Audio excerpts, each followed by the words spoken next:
UGC building के नीचे हो रहा प्रोटेस्ट पीएचडी और एमफिल की सीटों की कटौती के लिए। हमारे साथ रामानगा हैं, हम इनसे बात करेंगे और जानेंगे उस प्रोटेस्ट के बारे में। बताइए कि क्यों हो रहा है ये प्रोटेस्ट? देखिए, यूजीसी का जो गैजेट नोटिफिकेशन निकला था 5 मई 2016 का, उसको लेकर के हम लोग प्रोटेस्ट करने के लिए आए हुए हैं। इस जो गैजेट नोटिफिकेशन आया हुआ है, डायरेक्ट जो वंचित तबके के लोग हैं, जो डिप्राइव कम्युनिटी से लोग हैं, उनको यूनिवर्सिटी का दरवाज़ा बंद करने के लिए लाया गया है। अभी देखिए, जेएनयू में पिछले साल जो एडमिशन हुए थे 970 लोग आए थे एमफिल पीएचडी में, लेकिन अभी उसका सीट घटा करके 102 पे ला दिया गया है। और वो कौन लोग हैं हम लोग जानते हैं। जेएनयू एकमात्र यूनिवर्सिटी है जिसपे तमाम सारे कम्युनिटी से लोग पढ़ने के लिए आते हैं। इसीलिए आज ये यूनिवर्सिटी का माने डिस्ट्रॉय करने के लिए गैजेट ला करके जो लोग वंचित तबके से हैं उनको दरवाज़ा बंद कर दिया जा रहा है। मेन मोटिव क्या है गवर्नमेंट का इस गजट को लाने का और सीटों की कटौती का? इस गैजेट नोटिफिकेशन का एक ही मोटिव है, जो लोग हायर एजुकेशन में कम से कम सपना देख सकते हैं पैसा ना होने के बावजूद भी, कि आकर के हमारे देश की जो राजधानी है उस पर एक यूनिवर्सिटी है, जवाहरलाल नेहरू यूनिवर्सिटी, उस पर आकर के 275 रुपया दे करके अपना दाखिला लें, 10 रुपये में अपने हॉस्टल फीस दें और मेस बिल दें और यहाँ पे रिसर्च करें और एक डिग्निफाइड अपना डिग्री लेकर के वापस जा करके अपने कम्युनिटी के लिए बात करें। यही नहीं चाहते हैं, इसीलिए आज इसको बंद कर दिया। गवर्नमेंट को क्या फायदा होगा अगर आपके सीटों को काटती है तो? देखिए, गवर्नमेंट का इसीलिए माने इस इंटेंशन ये है क्योंकि एक तरफ से जेएनयू को बेस्ट सेंट्रल यूनिवर्सिटी का अवार्ड दिया जाता है और बोला जाता है दूसरी ओर से कि बेस्ट सेंट्रल यूनिवर्सिटी में इस साल एडमिशन ही नहीं होंगे। माने किस तरह का लॉजिक देखिए, जो लोग शिक्षा बना रहे हैं उनको शिक्षा से कोई लेना देना ही नहीं है, इसका मतलब साफ साफ तरीके से। इसीलिए ये गजट नोटिफिकेशन का एक ही इंटेंशन है, उनको एक ही फायदा है कि भाई जितने भी हमारा हायर एजुकेशन है उसको आप प्राइवेटाइज कर दीजिए, उसको सफरनाइज कर दीजिए, ताकि जो लोग कम से कम चपरासी का बेटा या फिर जो किसान का लड़की है गांव से आकर के उसको 12 नंबर डिप्राइवेशन पॉइंट्स ना मिले, यहाँ पे आकर के पढ़े, और एमए में आता है, बीए में आता है तो 2000 का एमसीएम ना मिले, एमफिल में आता है उसको स्कॉलरशिप ना मिले, और वो यहाँ पे रह करके अपना जो लाइफ एक्सपीरियंस है उसको शेयर ना करे, उसको बारे में रिसर्च ना लिखे। ये मेन इंटेंशन है। यूजीसी का अभी क्या जवाब आया है? कुछ रिएक्शन मिला है यूजीसी की तरफ से? देखिए, यूजीसी, एमएचआरडी, हमारे वाइस चांसलर साहब, इन तीनों का अगर आप जवाब देखेंगे तो एक ही बिंदु से शुरू होकर के फिर गोल गोल घूमते हुए दूसरे बिंदु में आकर के वहीं पहुंचता है।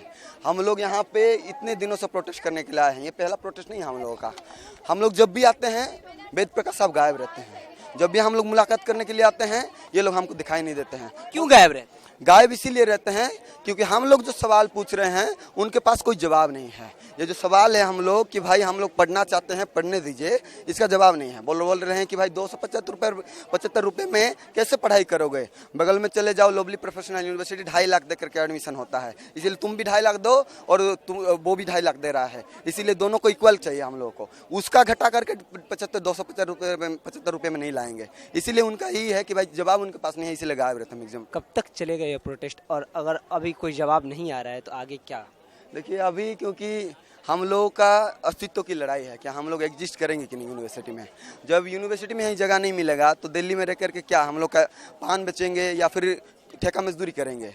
यही हम लोग को चाहते हैं कि जितने भी स्टूडेंट्स एमए में हैं, अगर उनको एमफिल में दाखिला नहीं होगा तो स्टूडेंट्स यहाँ बैठ के डेली वेज लेबरर बने और अपना जो है कि भाई मेंटेन करने के लिए, दिल्ली में रहने के लिए कम से कम गुजारा मिलता है, यही चाहते हैं। लेकिन हम लोग का अब जैसे मैंने कहा कि एग्जिस्टेंशियल सवाल है, तो हम लोग जब हमारे बचे रहने के लिए जब सवाल उठ खड़ा हुआ है तो हम लोग तब तक लड़ेंगे जब तक ये यूजीसी गैजेट नोटिफिकेशन का जो ड्रैकोनियन इम्प्लीकेशन है उसको वापस नहीं लिया जाता। रामानगा हर प्रोटेस्ट में मुखर तरीके से मौजूद होते हैं।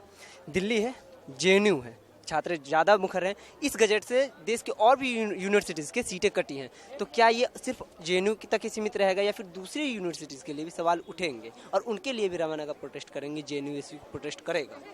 देखिए, आपने सही कहा, यूजीसी गैजेट का जो नोटिफिकेशन आया हुआ है सिर्फ जेएनयू के लिए ये खतरनाक नहीं है, देश के जितने भी यूनिवर्सिटी है सबके लिए खतरनाक है। सब जगह बाकी जितने भी यूनिवर्सिटी अप्लाई हुए हैं, माने इसको अप्लाई किया गया है, इम्पोज किया गया है, उस पर सीट कट हो चुका है ऑलरेडी। इसीलिए हम लोग का कहना है कि जब एक हथियार से सबको मारा जा रहा है, तो जितने मारे जाने वाले लोग हैं एकजुट होकर के उस हथियार के खिलाफ लड़ाई लड़ना चाहिए। इसीलिए कोशिश यही है हम लोग की कि जितने भी यूनिवर्सिटीज़ में इस तरह का सीट कट हुआ है, फी हाइक हुआ है, उसको खिलाफ हम लोग गोलबंद होकर के यूजीसी गजट के खिलाफ हम लोग लड़ेंगे। मतलब ये एक संदेश जा रहा है कि ये जो प्रोटेस्ट है वो राष्ट्रीय स्तर पर भी हो सकता है। नहीं, बिल्कुल हम लोग इसको नेशनल लेवल पे इसको लड़ाई लड़ेंगे, क्योंकि देखिए अभी हम लोग को खबर मिली है कि यूनिवर्सिटी ऑफ हैदराबाद पे इस गजट के खिलाफ ऐसी मीटिंग में खारिज करते हुए प्रस्ताव पास किया गया है। अगर यूनिवर्सिटी ऑफ हैदराबाद जो खुद एक सेंट्रल यूनिवर्सिटी है वहाँ पे ये पॉसिबल है, तो बाकी यूनिवर्सिटी में क्यों पॉसिबल नहीं है। और जेएनयू तो थोड़ा आगे बढ़ करके बात बोलता है, क्योंकि ये सेपरेट पार्लियामेंट एक्ट के तहत बना हुआ है, इसलिए हमारा अलग ही करैक्टर है।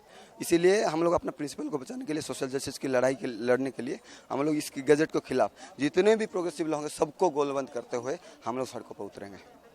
जेएनयू का क्या लगता है कि ये कब तक ये हो जाएगा, ये मामला निपट जाएगा? अगर नहीं निपटता है तो आगे आप लोग कैसे, क्या करना है, क्या प्लान है आगे का, अगर इस प्रोटेस्ट से नहीं मानती हैं यूजीसी? तो देखिए हम लोग रेज एमफिल और पीएचडी का, तो फिर से दोहराने में हम लोग को कोई दिक्कत नहीं होगी। हम लोग बैठेंगे, जब यहाँ से बोरिया बिस्तर बंद करके घर जाना है तो बेटर है कि हमारा बोरिया बिस्तर ला करके यहीं पे हम लोग सोना शुरू कर दें और रह जाएं, और हमारा जो आंदोलन है ऑक्यूपाई यूजीसी 2 फिर चलाएं। रामा नागा थे हमारे साथ। कितने देर से ये प्रोटेस्ट यहाँ पे चल रहा था? पिछले एक हफ्ते से चल रहा है। जेएनयू में हड़ताल चल रहा है। अंदर से यूजीसी की तरफ से कुछ छात्रों ने बताया कि आया है कि मैसेज की अंदर जाएंगे, कुछ बात करें, डेलीगेट्स जाएंगे बात करने, लेकिन अभी तक कुछ हुआ नहीं है। रामानगर ने बताया कि ये प्रोटेस्ट राष्ट्रीय स्तर पर भी हो सकता है अगर सीटों की कटौती नहीं रुकी तो। हम नज़र बनाए हुए इस प्रोटेस्ट पे, देखते हैं क्या होता है। कैमरा पर्सन रैन के साथ मैं अंकित राज, नेशनल दस्तक, दिल्ली।